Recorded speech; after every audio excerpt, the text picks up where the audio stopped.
If an injury has to be done to a man, it should be so severe that his vengeance need not be feared. There is no other way to guard yourself against flattery than by making men understand that telling you the truth will not offend you. Never was anything great achieved without danger. It is much safer to be feared than loved, because love is preserved by the link of obligation which, owing to the baseness of men, is broke in at every opportunity for their advantage. But fear preserves you by a dread of punishment which never fails. People should either be caressed or crushed. If you do them minor damage, they will get their revenge. But if you cripple them, there is nothing they can do. If you need to injure someone, do it in such a way that you do not have to fear their vengeance. I'm not interested in preserving the status quo. I want to overthrow it. All courses of action are risky, so prudence is not in avoiding danger, it's impossible, but calculating risk and acting decisively. Make mistakes of ambition and not mistakes of sloth. Develop the strength to do bold things, not the strength to suffer. How we live is so different from how we ought to live that he who studies what ought to be done rather than what is done will learn the way to his downfall rather than to his preservation. He who seeks to deceive will always find someone who will allow himself to be deceived.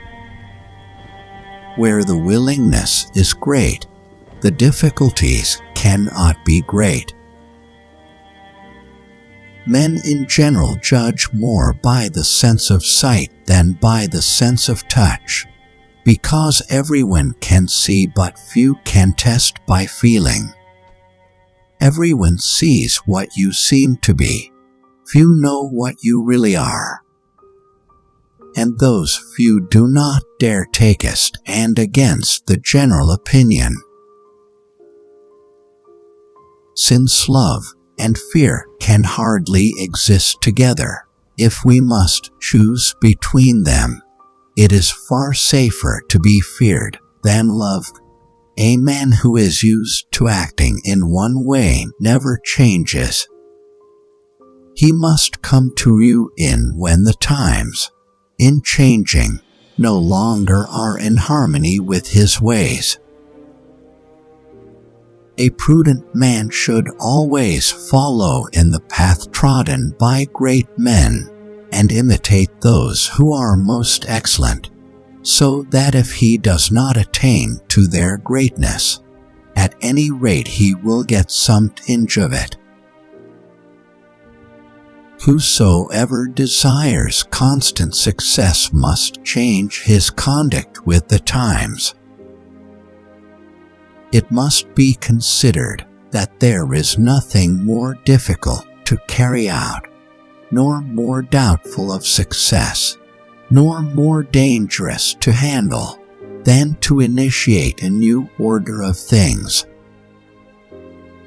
Therefore, it is necessary to be a fox to discover the snares, and a lion to terrify the wolves. Men in general judge more from appearances than from reality. All men have eyes, but few have the gift of penetration. I hold strongly to this, that it is better to be impetuous than circumspect. Because fortune is a woman, and if she is to be submissive, it is necessary to beat and coercer.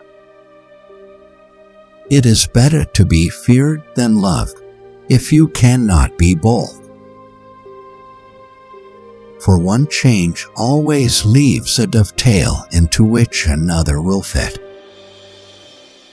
And it ought to be remembered that there is nothing more difficult to take in hand, more perilous to conduct, or more uncertain in its success, than to take the lead in the introduction of a new order of things. Is it better to be loved or feared? And truly it is a very natural and ordinary thing to desire to acquire, and always, when men do it who can, they will be praised or not blamed. But when they cannot, and wish to do it any way, here lies the error and the blame. A prince is also esteemed when he is a true friend and a true enemy. He who causes another to become powerful ruins himself, for he brings such a power into being either by design or by force, and both of these elements are suspects to the one whom he has made powerful. One who deceives will always find those who allow themselves to be deceived. Quod Principe plavit habet legis vigorem. Make mistakes of ambition, and not mistakes of sloth. Develop the strength to do bold things, not the strength to suffer. A prince is also esteemed when he shows himself a true friend or a true enemy. That is, when, without reservation, he takes his stand with one side or the other.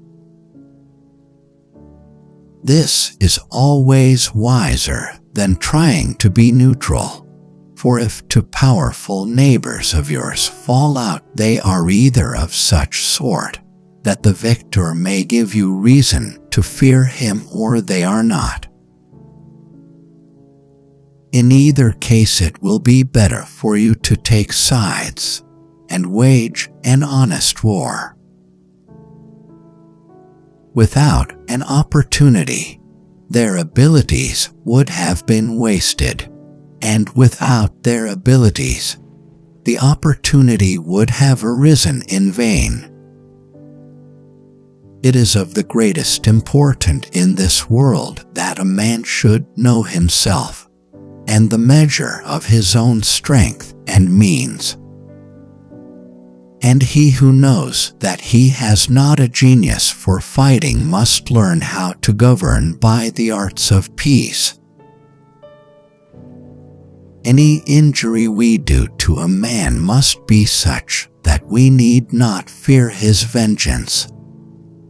For, although one may be very strong in armed forces, yet in entering a province one has always need of the goodwill of the natives. For this can be said of men in general, that they are ungrateful, fickle, hypocrites, and dissemblers, avoiders of dangers, greedy for gain. And while you benefit them, they are entirely yours, offering you their blood, their goods, their life, their children, when need is far away, but when you actually become needy, they turn away. These opportunities, then, gave these men the chance they needed, and their great abilities made them recognize it. An unavoidable war is called justice. When brutality is the only option left, it is wholly. One must be a fox in order to recognize traps, and a lion to frighten off wolves. And although one should not reason about Moses, as he was a mere executor of things that had been ordered for him by God, nonetheless he should be admired, if only for that grace which made him deserving of speaking with God. Those who believe that where great personages are concerned, new favors cause old injuries to be forgotten deceive themselves. Instead of praying for some new holy man to save you, learn the way to hell in order to steer clear of it yourself. Ognuno vid quello che tu pari, tazzi sentono quello che tu sei. Florence, which included diplomatic missions to various European courts. At Florence, which included diplomatic missions to various European courts.